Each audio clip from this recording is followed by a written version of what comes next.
The Detroit Public Schools Community District and its teachers have reached an agreement to return to classrooms for in-person learning. Paula Tutman has a look at the late-breaking details. I've talked to parents who say their children just did not do well in remote learning. And that's why they're so anxious for their students to get back into the classroom. And frankly, teachers are excited as well. But also keep in mind that for this deal struck between the Detroit Public Schools Community District and its teachers union is so critical because it represents 3,000 teachers. Think about that for a moment, 3,000 teachers. That's more teachers than some districts have students. And that's why this deal is so meaningful. Start with a chronic absentee rate of 70%. That means 3/4 of Detroit students didn't or were not able to regularly attend class during the pandemic. Community Spread kept the doors closed to in-person learning and even the learning centers for much of the last part of the school semester. But one lesson that was learned was the important lesson between the district and its teachers union, the Detroit Federation of Teachers. The squabbles between administration and the union have been legendary for years. But during the pandemic, the two sides may have stumbled in the beginning, but appear to be in lockstep in more ways than not now. It became a matter of life and death for our community. And I think when that happens, it takes it to a different level. It gives it a different tone.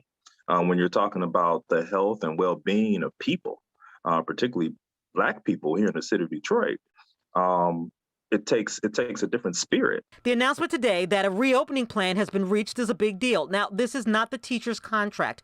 That's still being negotiated. But a deal has been reached and is expected to be ratified that gives teachers a way to get back into the classrooms.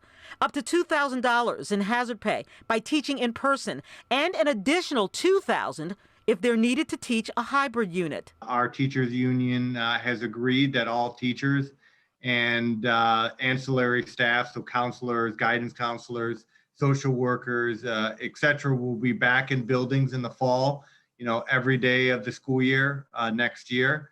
And part of that agreement means that we will give $2,000 in hazard pay, so about $500 every quarter for working in person.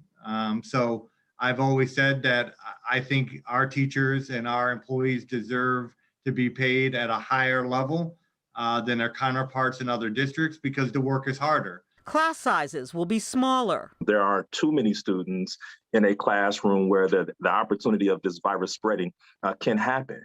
We want to make sure that physical distancing is adhered to, the social distancing is there.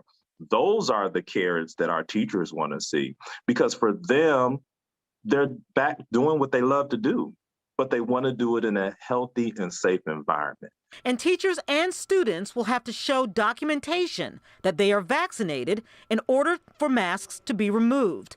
And if community spread goes up, that will be revisited. All in all, with various ESSER funds, the recently signed school budget, corporate partnerships, and now the most important partnership, that between the district and the union, Detroit Public Schools Community District, the state's largest district, is putting its plans on Front Street to get students back in from the sidelines. I think we're all just excited to see more students in schools in the fall. We know we have a lot of work to do regarding learning loss and overcoming extreme absenteeism next year.